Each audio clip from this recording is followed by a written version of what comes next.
और इसी बीच सीधे लिए चलते हैं आपको बहराइच, जहां पर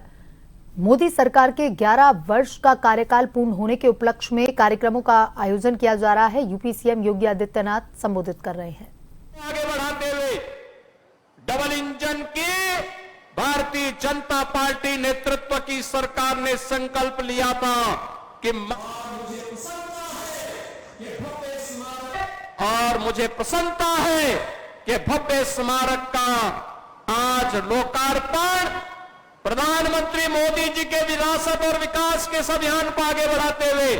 आज बहराइच के इसी चित्तौड़ा नामक स्थान पर एक कार्यक्रम संपन्न हो रहा है और साथ साथ बहराइच के मेडिकल कॉलेज का नामकरण भी महाराजा सुहेलदेव के ही नाम पर रखा गया है। हॉस्पिटल का नाम बालार कृषि के नाम पर रखा गया है, जो महाराजा सुहेलदेव के गुरु थे उनके नाम पर। और आजमगढ़ के विश्वविद्यालय को भी हमने राज्य सरकार के द्वारा जो विश्वविद्यालय बनाया गया है उस विश्वविद्यालय का नामकरण भी महाराजा सुहेलदेव के नाम पर रखा गया है। बहनों और भाइयों, महापुरुषों के प्रति सम्मान क्या होना चाहिए, उसकी एक अभिव्यक्ति है यह कार्यक्रम, उसकी एक अभिव्यक्ति है यह कार्यक्रम। और मैंने इसीलिए बहराइच के एक कार्यक्रम में आकर के तब कहा था, मैंने कहा था बहराइच की एक धरती पर आकर के मैंने कहा था कि विदेशी आक्रांताओं का महिमामंडन बंद होना चाहिए, राष्ट्र नायकों का सम्मान होना चाहिए, हर हाल में सम्मान होना चाहिए। और 1000 साल पहले इस प्रकार के शौर्य और पराक्रम की गाथा एक इतिहास थी, वह सच करके दिखाया था महाराज सुहेलदेव ने इसी भूमि पर दिखाया था। आज ही की तिथि है 10 जून 1934, 10 जून 1934 और 10 जून 1934 की स्थिति पर जब महाराजा सुहेलदेव ने एक विदेशी आक्रांता जो गजनी से चला था भारत को लूटने के लिए, अपनी लगभग 3 लाख की सेना को लेकर, लेकिन उस विदेशी आक्रांता को, उस बर्बर आक्रांता को रोकने की युक्ति महाराज सुहेलदेव ने अपनी कूटनीति के नाते उन्होंने बड़ी प्रखरता के साथ मथुरा से लेकर के बहराइच तक पग पग पर उसके लिए इतनी बाधाएं खड़ी की कि यहां पहुंचते पहुंचते उस दुर्दांत आक्रांता की आधी सेना समाप्त हो चुकी थी। और जब इस चित्तौड़ा नामक स्थान पर महाराज सुहेलदेव के सामने पड़ा तो महाराज सुहेलदेव के साथ कुल 20 से 25 हजार योद्धा थे,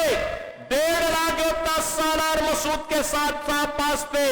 लेकिन 20 से 25 हजार इन वीर बांकुरों ने उन विदेशी आक्रांताओं को गाजर और मूली की तरह ऐसा काटा कि उसके बाद वो दुष्ट सालार मसूद यहां जिंदा पकड़ लिया गया और उसको सजा भी ऐसी हुई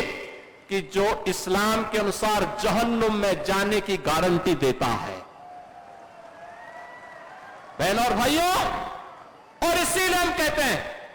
इसीलिए प्रण था प्रधानमंत्री मोदी जी का एक इस बारे में आदेश था कि राष्ट्र नायकों का सम्मान होना चाहिए। और इसीलिए उस प्रण और उस भाव को व्यक्त करने के लिए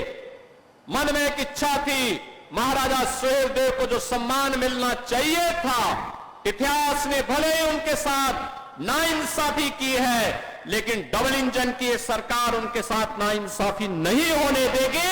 क्योंकि हमारे सामने प्रेरणा पुरुष के रूप में ऐसा महापुरुष शौर्य पराक्रम का प्रतीक होना ही चाहिए जो महाराज सुहेलदेव के रूप में आज हमारे सामने है। और आज उनका एक भव्य स्मारक यहां पर हम लोगों ने बना करके आज बहराइच वासियों को, पूर्वांचल वासियों को, जिन लोगों को जिन्होंने महाराज सुहेलदेव के साथ इस पराक्रम में युद्ध लिया था,